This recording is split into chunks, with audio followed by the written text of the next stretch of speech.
let's see this from the beginning again, and let's see what can be fixed and improved. Now, the first bar is totally correct. Mi, re, mi, fa, sol, fa, sol, fa, mi, fa, re, mi. So, what you did in this part of the bar actually is correct. What's happening is that you just didn't follow the indications. So it's correct because you have 6, 5, 6, 3, 3. There are no mistakes in terms of counterpoint and harmony and the beauty of the melody. It's all okay. Just pay attention that in the assignment of the exercise you can see 7, 6. So in this point you should use a 7th. So tell me, what's the 7th over C? 7th over C is B. Yes, B in this case, which is flat. What does it mean? So do any realization of this composition exercises starting from the structured notes. So here, then you have 3 and that's okay. Then you have 6 and it's okay. Then when you have a 7-6, remember one very important thing, that you need to prepare the dissonance, to have the dissonance itself, and then to resolve the dissonance. So you may say, but this seems to work. And the reason why it works is that you're using like an Ibertone, or we can imagine an escape tone, which are 6, 6, just escape tone plus appoggiatura. So that's why it seems to sound good. And it sounds good actually, but it's not what you have to develop in this exercise, which is the preparation, suspension, resolution over the 7/6. In this case, what you have to do consists in time, the preparation, the suspension. Now, very important question. The PSR rule is so simple but so essential that you know it. Do you feel you have interiorized the PSR rule, preparation, suspension, resolution? Tell me, because if not, we have to do it. I don't think I fully understand kind of all the possibilities that can be, that can be made with it. Yeah, okay. I think that's what gets confusing. So let's take now this opportunity to talk better about the PSR rule. PSR rule is very important because you will have a situation where you have a structural dissonance. For example, 7/6. Now, the 7th is a dissonance, and any dissonance must be prepared and resolved. What does it mean, preparation? Preparation means that you have to put the same note in the previous beat, which is an up beat here, in the same voice. In this case, we only have 2 voices, so the bass and the melody, so it can only be in the melody. It must be in the same voice and type, so we don't have any other notes in the middle. So remember, 1, the preparation, 1, it's on an upbeat. Is this 2 is the same note of the resolution. Let me write it here so you can keep it. So 1, preparation is on an upbeat. Is the same note of the suspension, and it's a consonant. It's a consonant. So is 6 a consonant or a dissonance? It's a consonant. Right. So it's okay. Is this note, this interval, the 6, on an upbeat or on a downbeat? It's on an upbeat. Right. Is it the same note of the suspension in terms of pitch? Yes. Right. So this way we have all the features for the preparation. The resolution is quite similar to the preparations in terms of properties. You have the resolution to be on an upbeat, but following the suspension, so at the right. You have the resolution to be a consonant too, consonant, and the only different thing compared to the preparation is that it's not the same note of the suspension, but it's a step down. Always, it doesn't matter if it is a tone or a semitone. This depends on what degree of the scale are you playing.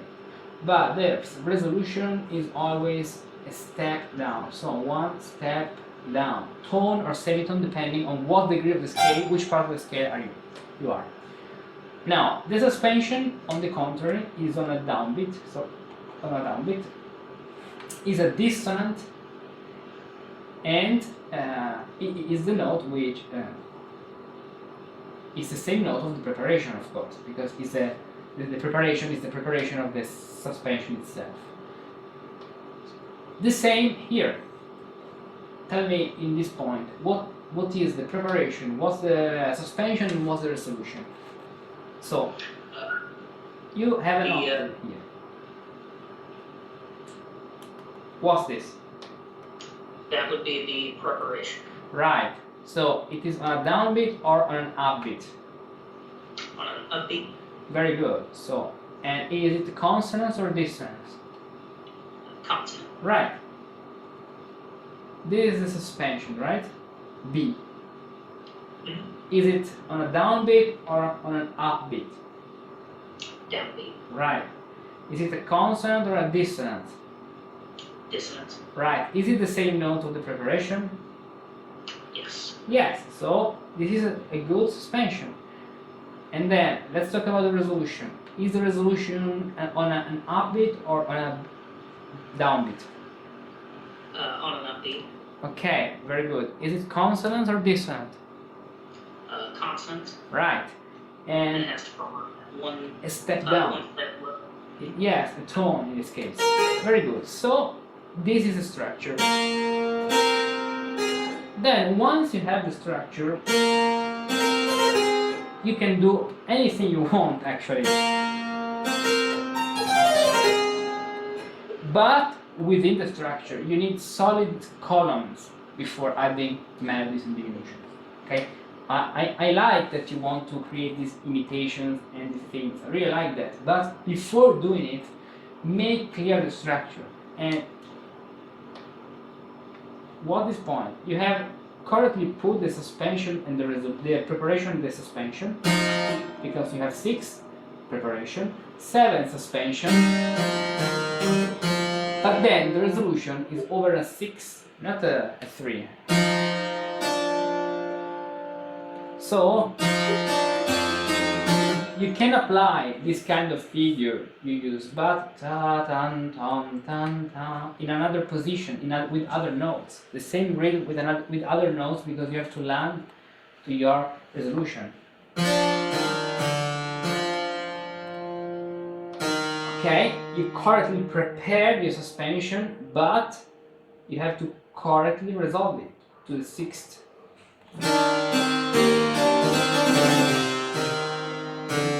Now, we have a seventh at this point.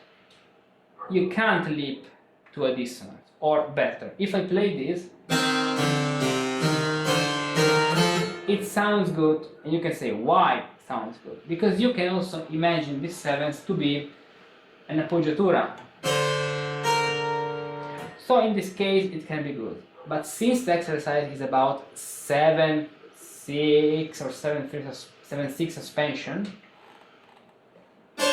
we have to prepare this note. So you arrive to this C. Okay, very good. You can leap within consonances. So you can leap from the 6th to the octave, this way.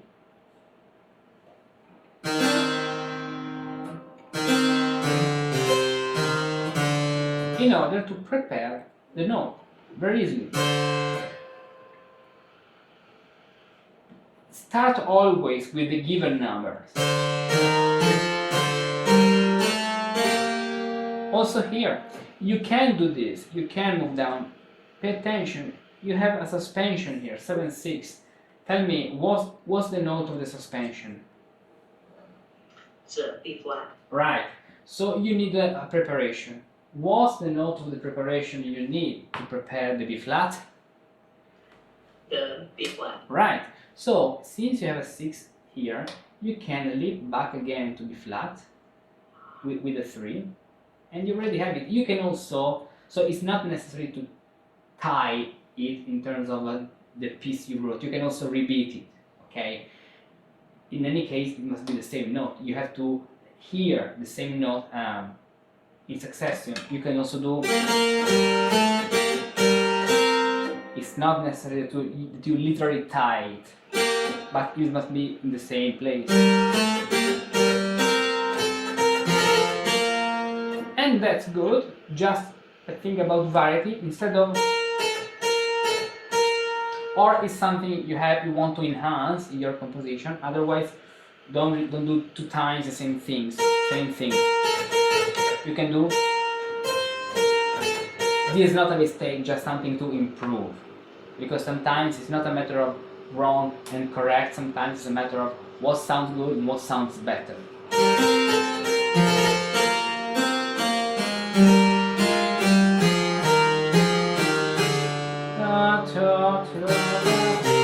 Okay, so what you did here is very good.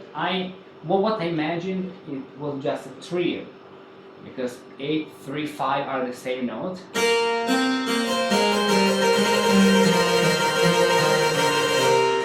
But what you did actually is very good, because you just lift to a consonant, 6,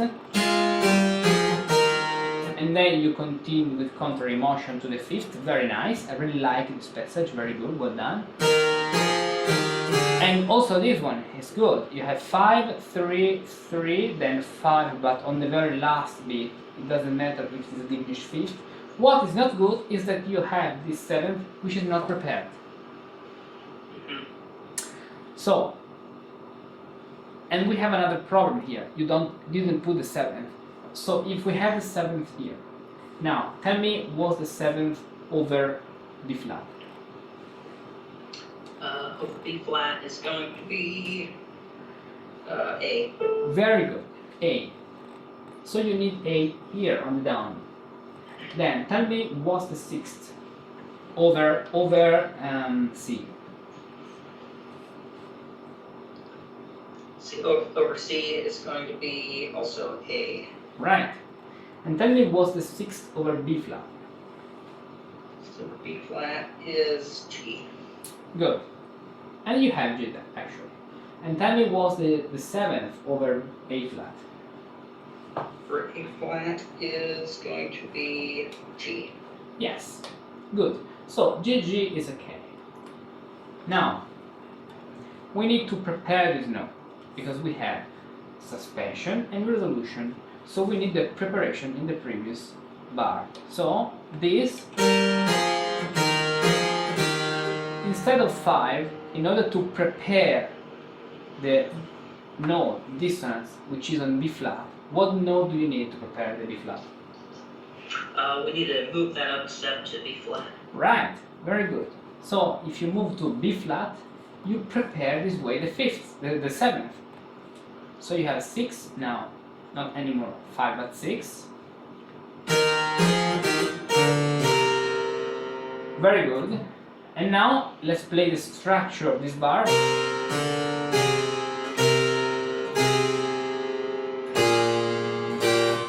And as you can see, you have another suspension, preparation and resolution in a chain. And then another one, this time resolving very quickly here. So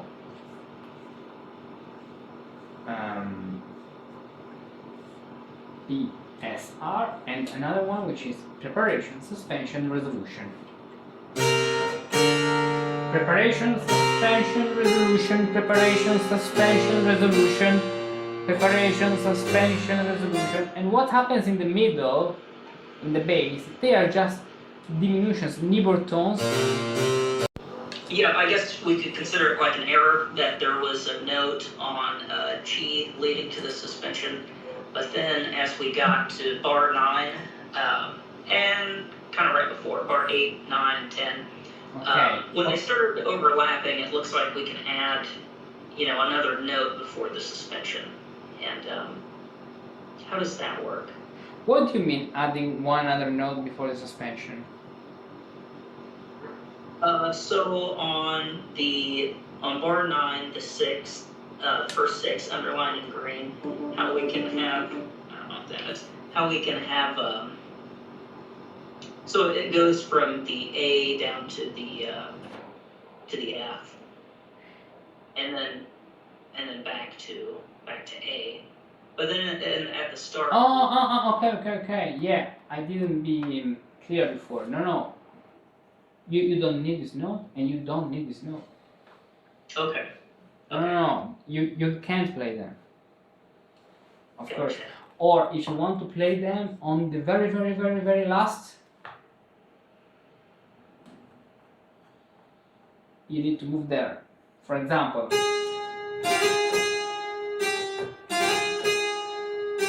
Because you need it on the very last, at least. It's important. It's prepared on the very last, but it is prepared.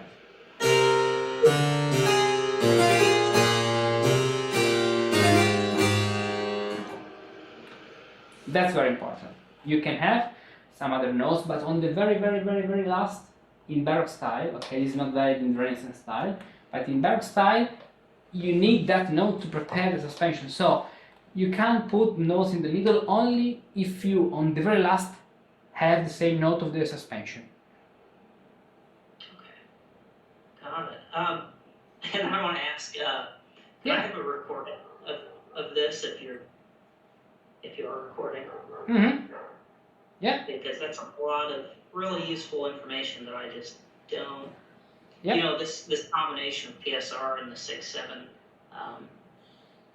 Yeah, there are a lot of information, of course. But did you watch the lessons about the 2.4? I think I watched this one. There was some, and then I watched the next one, but I didn't have much time this week. Yes, okay, because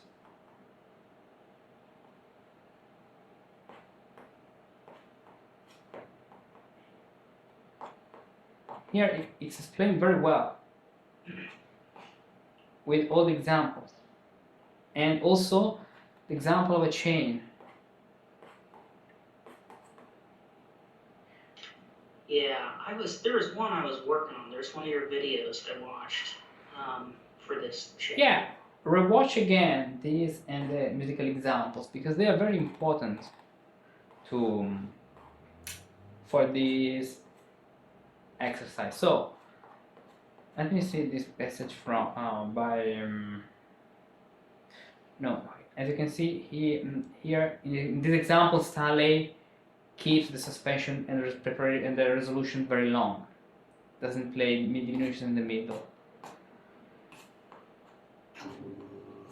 Okay, let's move on to the next. Look at all these books! They are beautiful, each one more than the other, and they contain a lot of information. But they have a big problem. Either you engage in a long, painful battles against the chapters to decipher, understand, and interpret what's written, or they are completely worthless. Think about when you bought your last book to learn how to compose music. How enthusiastic were you? And then, what actually happened? It stayed in your bookcase, gathering dust and rusting away. What you need, therefore, is not 1, 5, or 10 more books. What you need is an experienced guide who takes care to evaluate your current situation, is well aware of what your desired destination is, precisely because you tell him, so he can design the best path for your journey, points out the right exercises, shows you which mistakes to correct and how to correct them, and provides you with concrete tools to improve and get better step by step.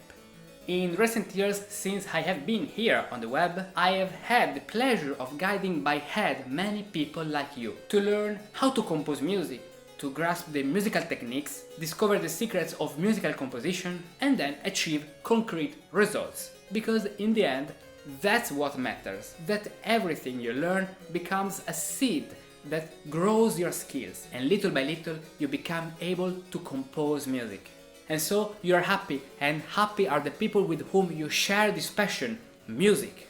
For this reason, in order to help you to achieve these destinations, I've prepared 2 paths, with some things in common, but different. One to become a Renaissance Musicus Practicus, and another one to become a Baroque Musicus Practicus. Are you curious to discover all the beautiful things you can learn with me? Click on this link and download the special informational brochure, which contains all the information you need to make the best choice for you.